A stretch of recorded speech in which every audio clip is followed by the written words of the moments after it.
नमस्कार बंधुरा झर्णा झुमा किचेने सबाइके स्वागत। आज आमी सिमेर एकटा रेसिपि करब। तो शीतकाले এই রেসিপিটা যদি আপনারা না বানান তাহলে কিন্তু খুবই মিস করবেন। তা সিমগুলো এখন আমি কেটে নেব। সিমগুলো কিন্তু আমি ধুয়ে পরিষ্কার করে নিয়েছি আর এখন কেটে নেব। আপনারা যদি চান এই সিমটাকে গোটা গোটাও তৈরি করতে পারেন, কিন্তু আমি মাঝখানে একটা কেটে দিচ্ছি। আর সিমের কিন্তু এই মাঝখানের এই শিরাটা ফেলে দিতে হবে, এটা কিন্তু পরে গলে না, ভালো লাগে না খেতে।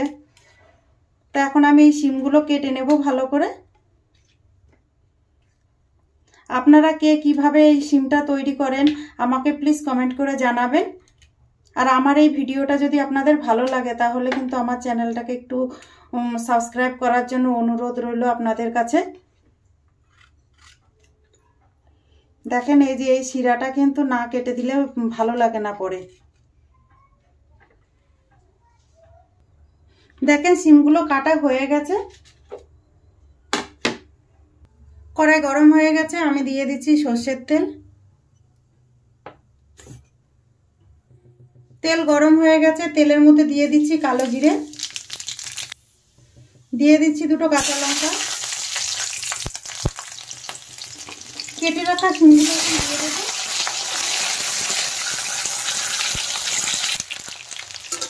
সিমগুলো নেড়ে চেড়ে এখন ভালো করে ভেজে নেব। আপনারা তাহলে সিমটা প্রথমে ভেজেও নিতে পারেন আলাদা করে। সিম আরেকটু নেড়ে দেব। সিমটা ভাজা হতে থাক ততক্ষণে আমি আরেকটা মশলা বানিয়ে নেব। দেখেন এখানে নিয়েছি পোস্ত নিয়েছি, আর নিয়েছি দেখেন হলুদ সর্ষেটা নিয়েছি। আপনাদের কাছে যদি কালো সর্ষে থাকে সেটাও নিতে পারেন, আবার দুটো সর্ষে মিশিয়ে নিতে পারেন। আর নিয়েছি দুটো কাঁচা লঙ্কা। এইগুলোকে আমি বেটে নেব। দেখেন আমি বেটে নিয়েছি। দেখেন সিমগুলো ভাজা করা হয়ে গেছে। এখন আমি টেস্ট হিসাবে নুন দিয়ে দিচ্ছি, আর দিয়ে দিচ্ছি হলুদ গুঁড়ো,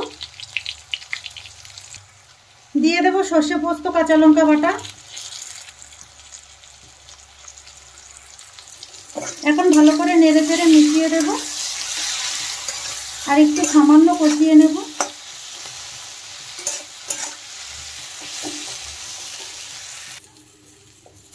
দেখেন ভালো করে কষানো হয়ে গেছে। এখন আমি দিয়ে দেব সামান্য জল, খুব সামান্যই দিয়েছি।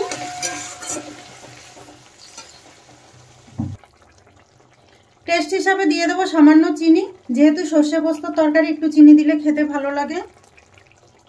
এখন আরেকটু নেড়ে দেব। নেড়ে চেড়ে এখন ঢেকে দিচ্ছি। এখন আমি ঢাকনা উঠিয়ে দেখে নেব।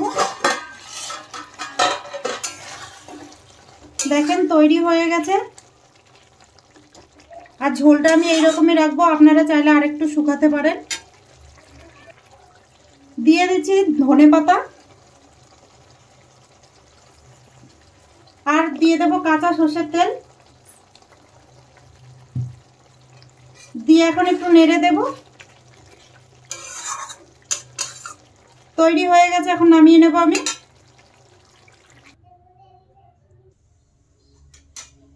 এখন আমি প্লেটে নামিয়ে নেব।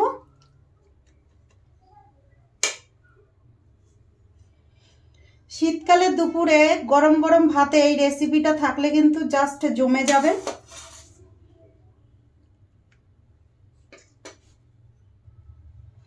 অন্য কোনো সবজি আর খেতেই ইচ্ছে করবে না।